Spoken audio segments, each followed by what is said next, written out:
Of Hispanic Heritage Month, we're going to bring you the story of an Argentinian artist who has been adding some colors to the concrete jungle for decades. A pop of brightness with her work. News 12's Shakti Dennis caught up with her via Zoom from her studio down in Florida.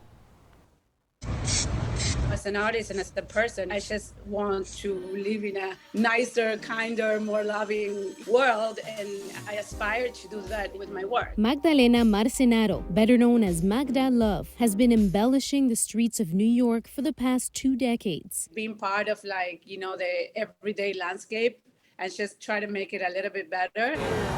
Her murals are hard to miss, especially this one in the West Village, which has earned the title of largest mural in New York City. Or like this one on Smith Street in Brooklyn, which takes up almost the entire block. Public art is really exciting because, a lot of people don't have the curiosity or the interest or the resources to go and, into museums. Since moving to New York from Argentina more than 20 years ago, one of her goals has been to inspire children through art. And she's done so by partnering with schools across the city to create murals. Education is one of the most important things that a child can get, and sort of empower them to express themselves and, communicate who they are, what their community is about, and everything. Those are very important dialogues that, I can always start as a public artist. Her work also brings her across the globe. When you go to places that they are so remote and that people don't have those same of experiences or resources, you really see the impact that art really has the possibility to have in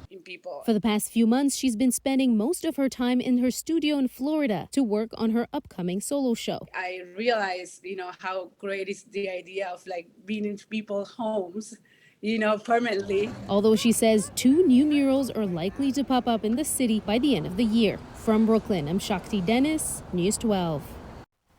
And some of Magda's murals can be seen in Brooklyn on Hicks and Union Streets, also on Dean and State Streets. You can also check them out at Seed School in Washington Heights and City As School in the West Village.